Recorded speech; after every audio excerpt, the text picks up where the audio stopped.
NewsGuru is a news aggregator that allows users to create custom news streams on any topic of their choice, but only using those news sources and news contributors that they find to be reliable and relevant. This is NewsGuru's home screen, and as you can see, it efficiently organizes all of a user's news streams. Now, these are either news streams that the user created themselves or news streams that were created by other users within the NewsGuru network that this user is following.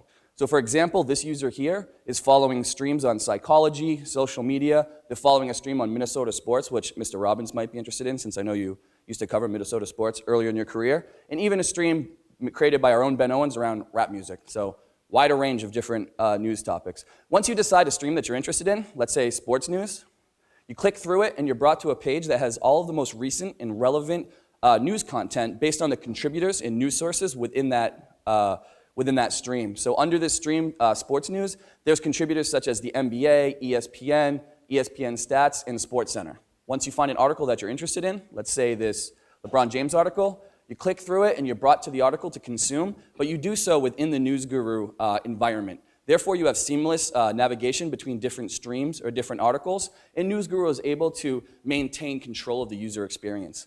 Once you've consumed the article, you can give feedback on the article itself or the contributor, which works with this feedback process that Kim mentioned.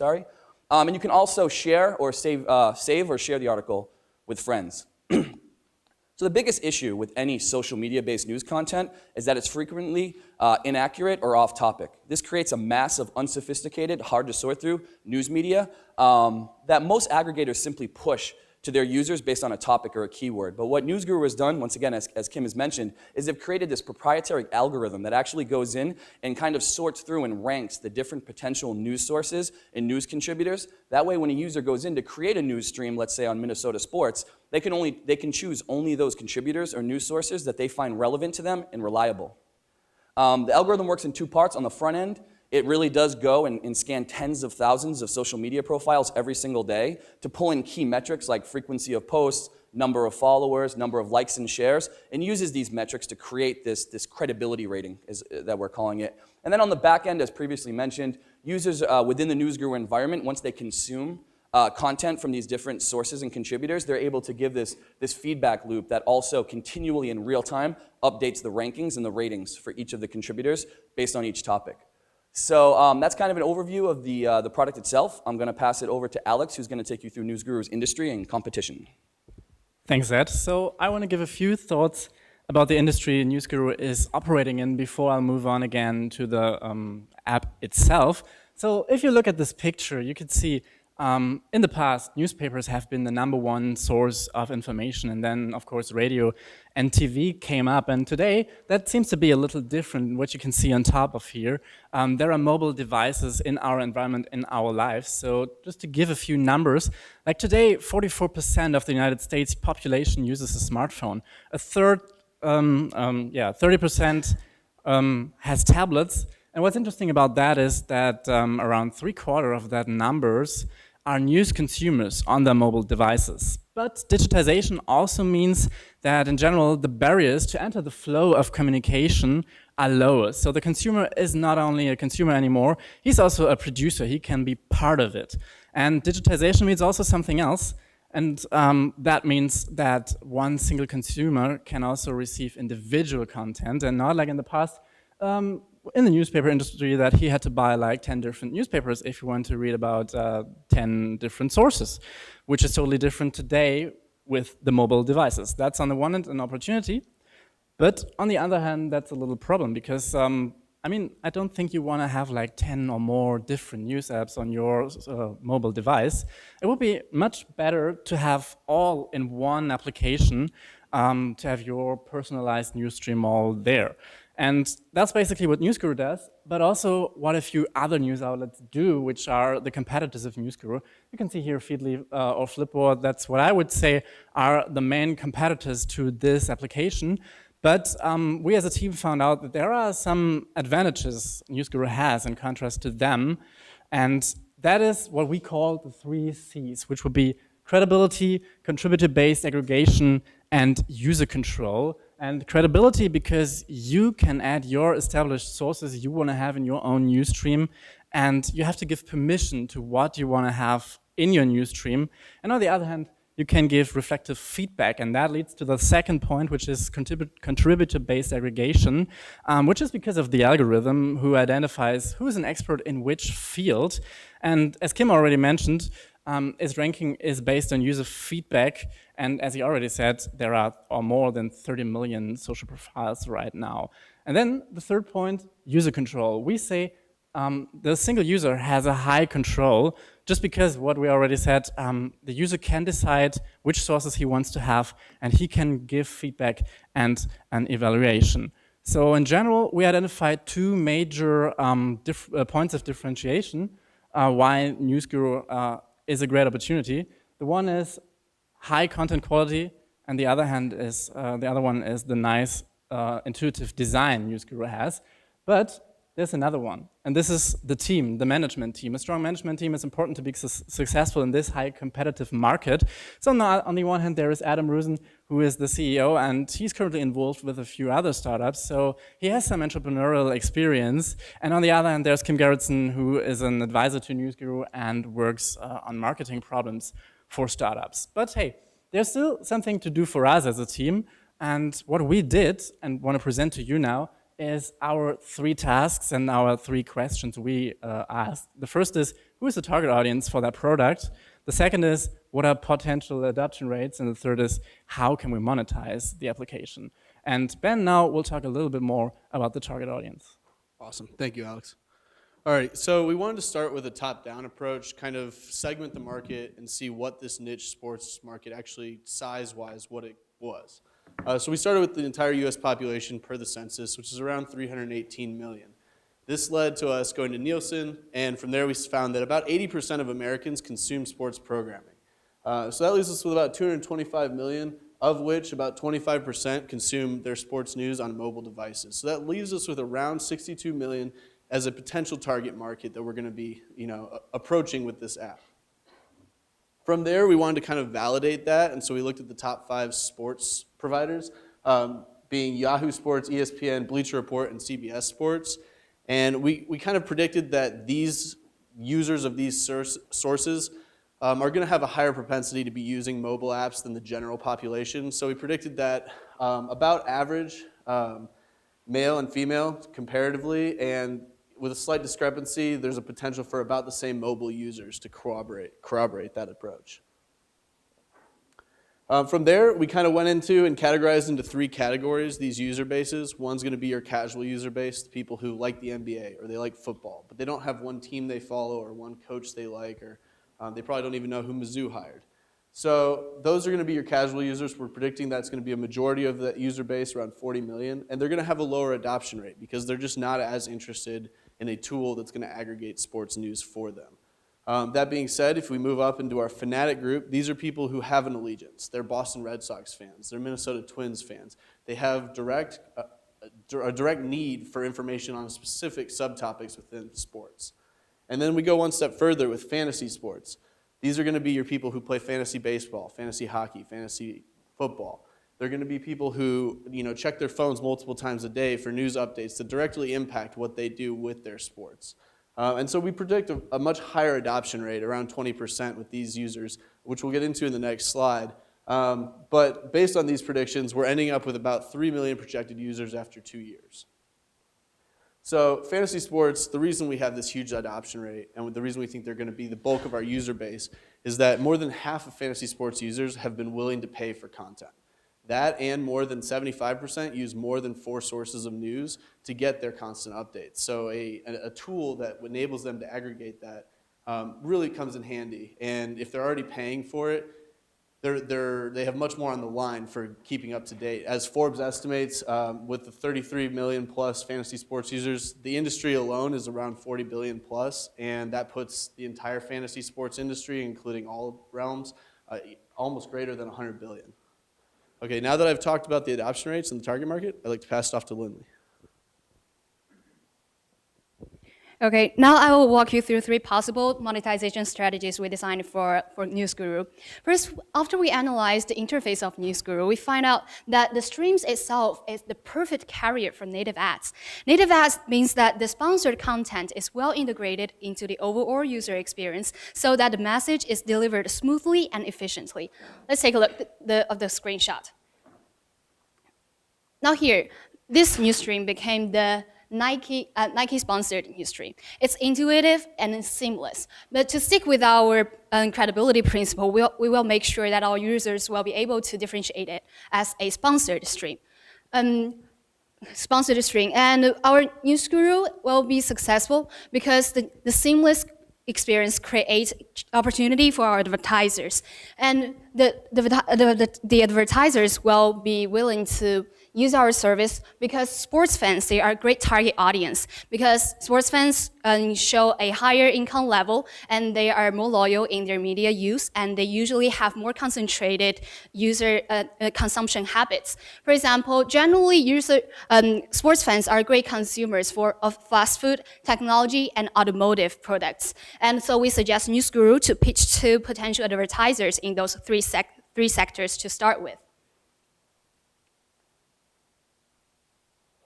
And on the other side, mobile ads itself is very attractive to advertisers because it's flexible, it's intuitive, and importantly, it's very cheap. And from our market research, we see mobile ads can cost as low as 75 cents per 1,000 clicks for advertisers, compared with the $17 that many major websites will cost you. And after research, we suggest NewsGuru to set the price at $1.25 for smartphone ads per 1,000 clicks, and iPad ads would be $3.50 per 1,000 clicks. And it's to the NewsGuru's advantage that advertisers now, they are willing to pay more for for iPad ads.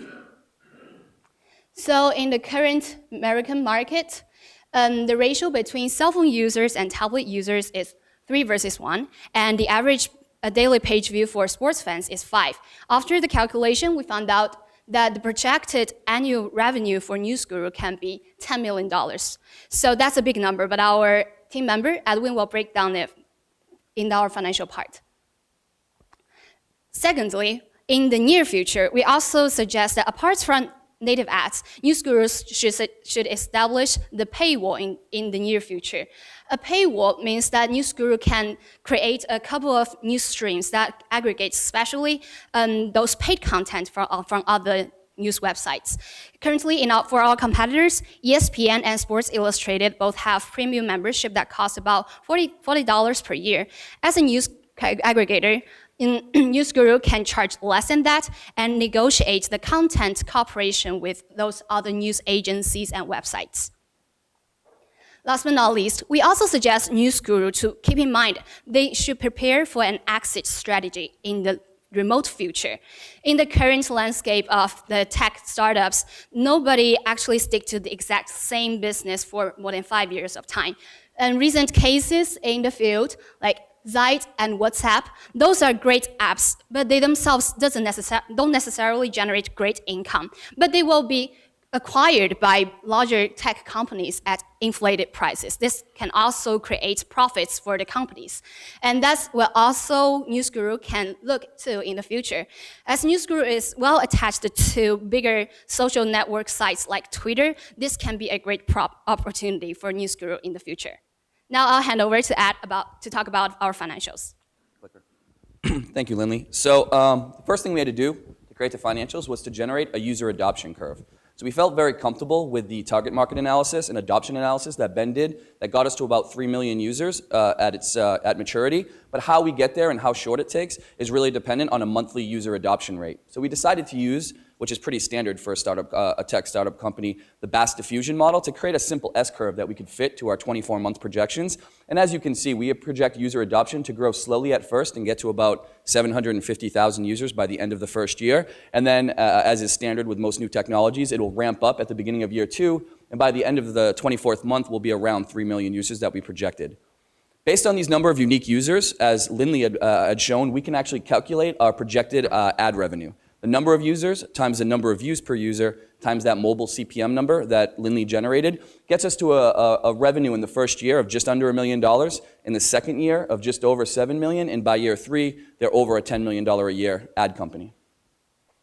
Once we had our revenues projected, we could do a full 3-year cash flow analysis. As is the case with most startup companies, within the first year, NewsGuru loses money, about $1 million. But by the middle of year 2, they're profitable, and by year 3, they're almost a $10 million a year positive cash flow company. The aggregate revenue over the 3 years is about $20 million, and average the aggregate cash flows during the same period is just over $13 million. So pretty profitable company. We understand that when you do financial modeling for a startup company, that there's a lot of assumptions that go into those numbers. So we took the 3 biggest inputs into our model and ran a break-even analysis to get a sense of how sensitive those assumptions really are. So in terms of unique users, we did a lot of analysis and are comfortable with those 3 million users. But the good news for NewsGuru is that they can break even if they get about half of those number of users, 1.4 million. In terms of views per day, all of the analysis that we did tells us that sports users each user views has about 5 views per day, but NewsGuru can break even with as little as 2. And lastly, the CPM charge analysis that Lindley took you through a few slides ago got us to about $1.80 on average mobile CPM charge, but NewsGuru can break even if they charge as little as 60 cents per mobile CPM. So lastly, we implemented some milestones that we think that NewsGuru should monitor to make sure they're on their path to success. The user adoption numbers you see here in 6-month intervals come directly from that user adoption curve that we showed earlier, and is really the biggest indicator of whether they're meeting their goals. We also think they should have some metric of user engagement. We decided that user engagement really should be looked at based on active streams. And active streams we define as either a newly created stream that month or a stream that had been created in the past but is now newly followed. We think that this is a very good estimation of just how engaged the NewsGuru's users are. And then lastly, you need to have some metric of quality control. We feel by the end of the first year that NewsGuru should achieve 85% positive user feedback on the website. And then by the end of the second year, as they improve the customer experience, they can get that number as high as 95%.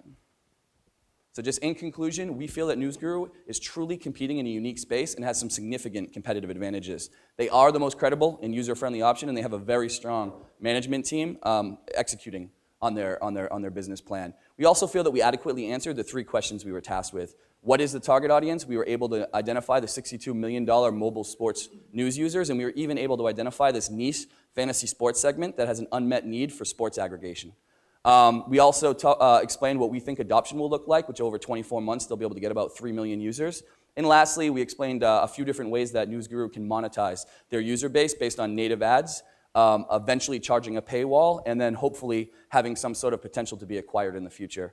And in closing, we did all of this analysis focusing specifically on the sports industry. The truth is that NewsGuru is bigger than that, and it really contains all the different news sectors that are out there. But the idea was that as long as NewsGuru can succeed within the sports industry, that they could then extrapolate that success out to all of the other industries as well, and we feel that that's something that's definitely going to happen. So with that, we'll open it up for questions.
Yeah, so actually maybe Kim can help. So that a part of the project, or for us, it wasn't a part of the project to talk about exactly how it's going to be marketed, but one thing I would mention is we built from a bottoms-up approach to come to this 3 million users by segmenting the population into these different usage types, the fanatic and we got to 3 million and we were wondering if that was high or low, and then we looked at Flipboard, and of course it's our major competitor and they're extremely successful, but within the same 2-year period, Flipboard was able to acquire 20,000 users, so we thought that maybe 3,000 wasn't that big of a jump. But I can hand it to Kim to talk a little bit more about how they plan on marketing.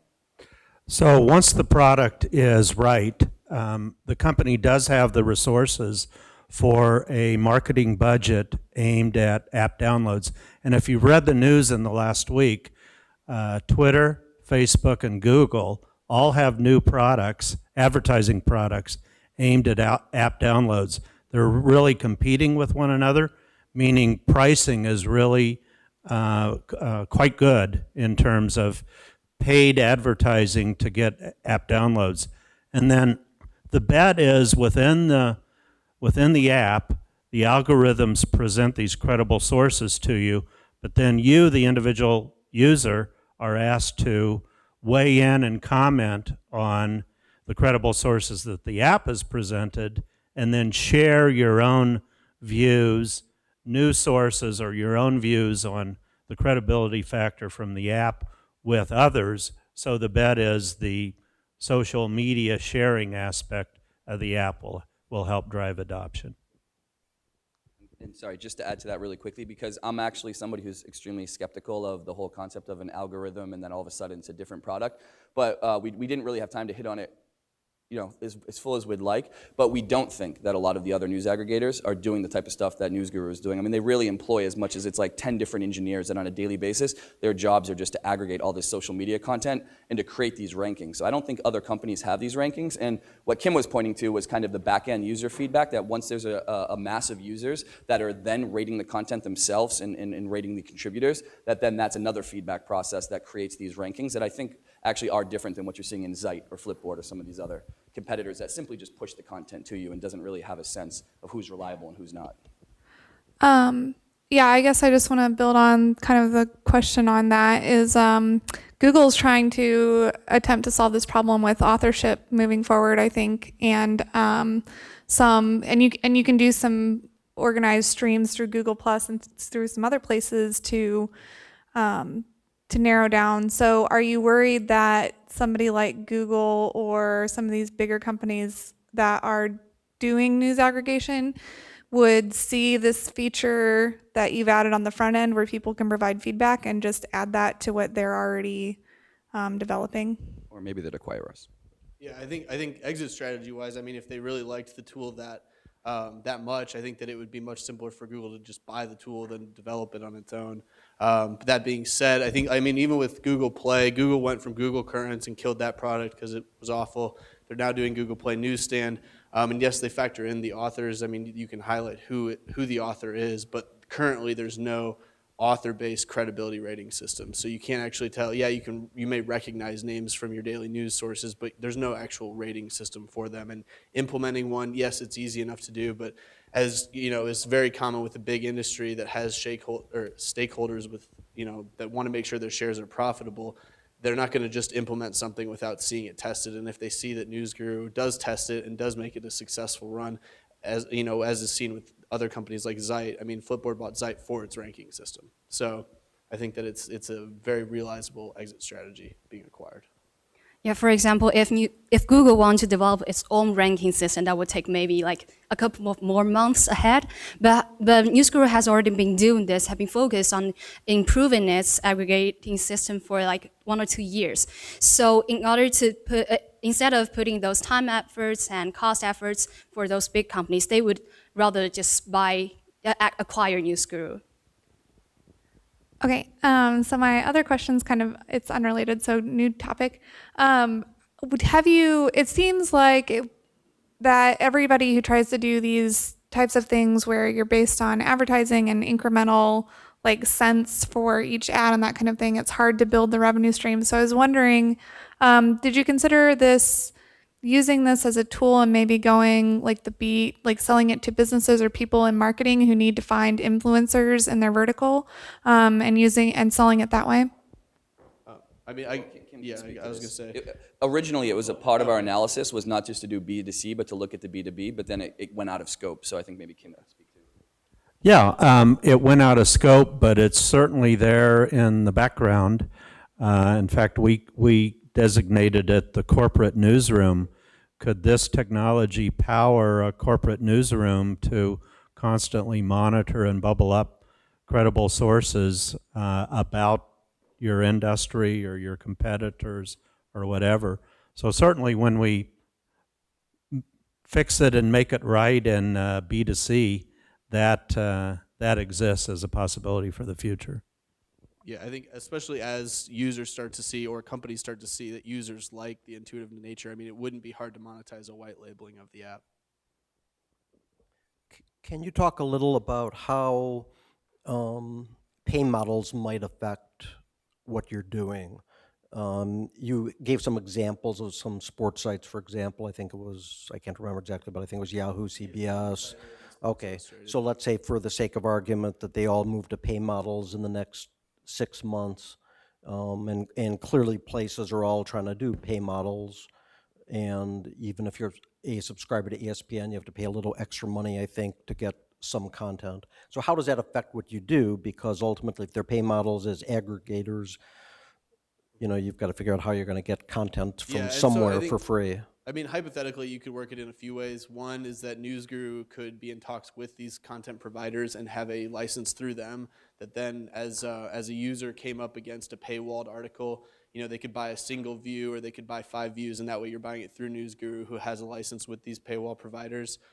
Essentially, you could also offer just certain features or a certain limit to streams within NewsGuru that then, by adding this paywall, by paying for a premium subscription service, you unlock more full features that would evolve as the app progressed. Yeah, and just to add on that, sorry, one of the, unfortunately Adam, the entrepreneur, couldn't be here, but one of the things he first explained to us before we focused in just on sports was that he sees this paywall working well with things like the New York Times or the Wall Street Journal, where somebody wants economic or market information, and they're consistently going and getting stopped by paywalls, that maybe there'd be some opportunity there, because we will already have all the users' subscription information. We'll have their name, their address, we'll be able to very quickly sell them an in-app purchase that will allow them to sign up where they might not go through that process and sign up for the Wall Street Journal on their own through the real process. So it might actually add more value to these third-party companies that we partner with, because it's such a quick and seamless way to get them to sign up for it.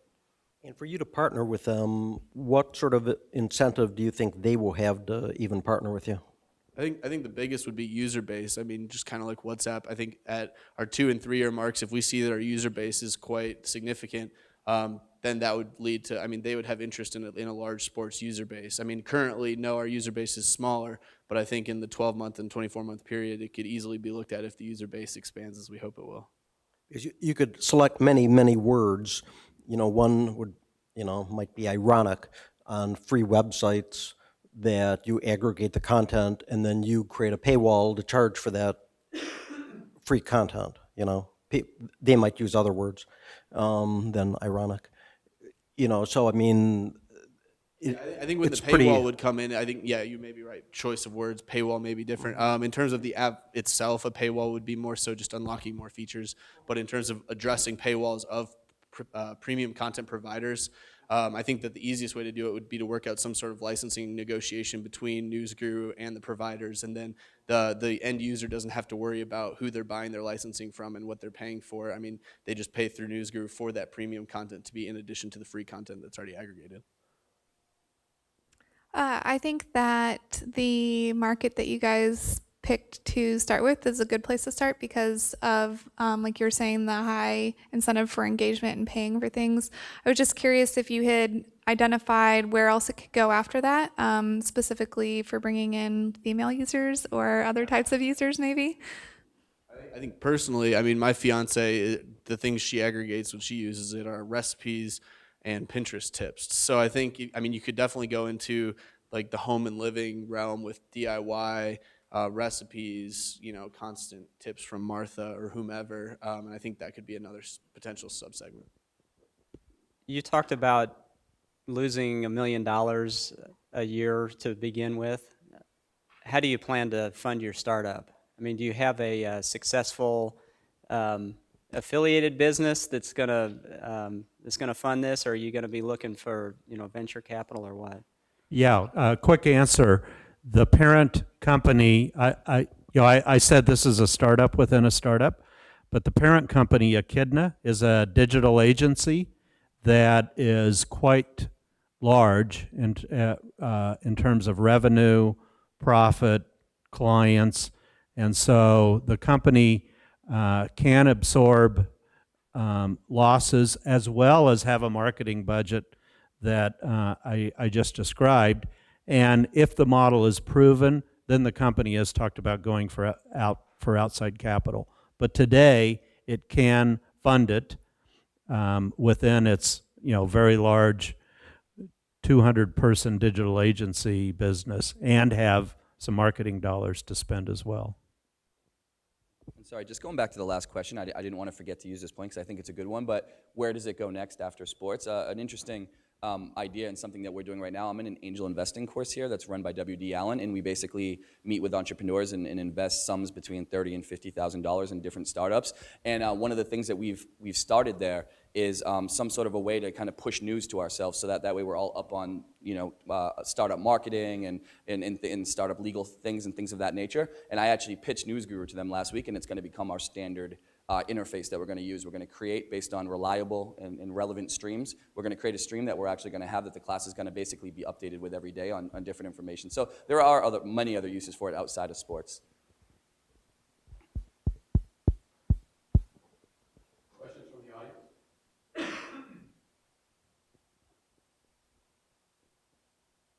Or lunchtime. I'll ask one more question. Can you talk a lot about credibility and reliability, and what is reliable to one person is a rag to somebody else. So talk about that a little bit.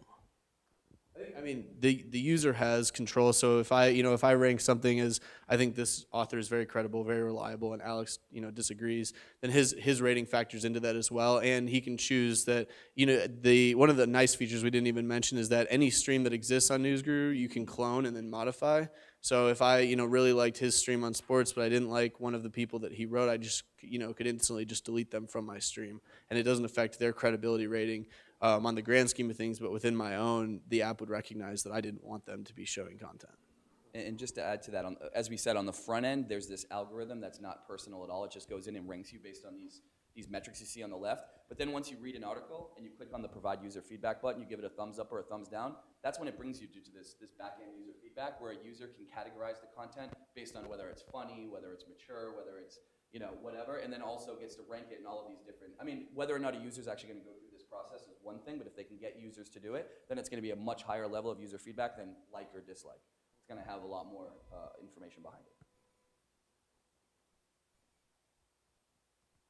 Any other questions? Okay, thank you very much, everybody. Thank you.